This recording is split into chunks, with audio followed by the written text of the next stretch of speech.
임대인은 임대차 기간이 끝나기 6개월 전부터 종료 시까지 임차인이 권리금을 받는 것을 방해해서는 안 됩니다. 상가 건물임대차보호법 10조의 4 내용입니다. 법률로 정해 있음에도 불구하고 임대인이 이를 어기는 경우가 많습니다. 자신의 건물이기 때문에 자신이 마음대로 할 수 있다고 생각하기 때문입니다. 저희 법도 권리금 소송센터에 이런 문제로 무료 법률 상담 전화를 주시는 분이 많습니다.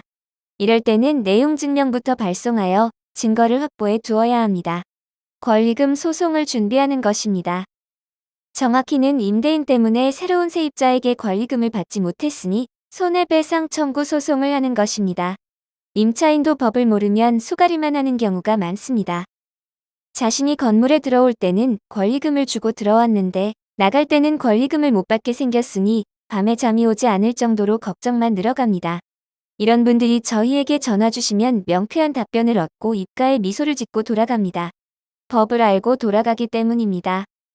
법을 알면 자신이 어떤 행동을 해야 하는지 명확히 방법을 알게 되기 때문에 입가에 미소가 지어지는 것이죠. 상가 건물 임대차 보호법은 권리금 회수 기회 보호라는 조항을 규정하고 있습니다. 임대인이 만료 6개월 전부터 만료 시까지 임차인이 권리금을 받을 때 이를 방해하면 안 된다는 조항입니다. 즉, 쉽게 말해 임차인이 새로운 임차인을 구해 권리금을 받을 때 새 임차인과 계약을 해주지 않겠다라고 할 수 없다는 설명입니다. 보통 임대인은 자신의 입장을 주장할 때 계약 기간이 끝났으니 나가라. 술 장사를 하는 업종은 더 이상 받지 않겠다라고 주장하며 나가라 합니다.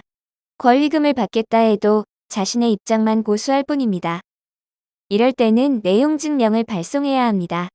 대화로 이야기가 되지 않기 때문에 내용 증명을 보내 권리금 소송을 준비해야 합니다. 내용 증명은 상가 건물 임대차 보호법 제10조의 4조항을 골자로 보내시면 됩니다. 10조의 4는 임대인의 권리금 회수 기회 방해 금지 의무에 대해 규정하고 있습니다. 그럼에도 불구하고 임대인이 계속 고집을 부린다면 권리금을 못 받고 나갈 수밖에 없습니다. 하지만 이 경우 권리금은 임대인에게 받아야 합니다.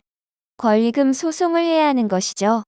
임대인이 권리금 회수 기회 방해 금지 의무를 위반했으니 손해배상 청구 소송을 하는 것입니다.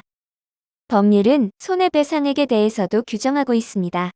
제10조의 4 제3항에서는 위반한 임대인에 의한 그 손해를 배상할 책임이 있다고 규정하며 이 경우 배상해야 하는 금액의 범위도 규정하고 있습니다. 배상액은 신규 임차인이 임차인에게 지급하기로 한 권리금과 임대차 종료 당시의 권리금 중 낮은 금액을 손해배상해야 한다고 규정하고 있는 것입니다. 이처럼 법을 알면 자신이 어떤 권리를 가지고 있는지 알게 되기 때문에 속수무책으로 당하는 일은 없어집니다. 하지만 권리가 있다면 의무도 있다는 사실을 잊지 말아야 합니다. 법은 임차인의 의무도 규정하고 있습니다. 임차인이 의무로 다하지 않았을 때는 권리금을 받을 수 없으니 잘 숙지하시기 바랍니다. 임차인의 의무는 저희 홈페이지에 잘 정리하고 있습니다. 실무연구 자료에서 잘 찾아보시기 바랍니다. 홈페이지는 네이버에서 법도 권리금 소송센터를 검색하시면 접속할 수 있습니다.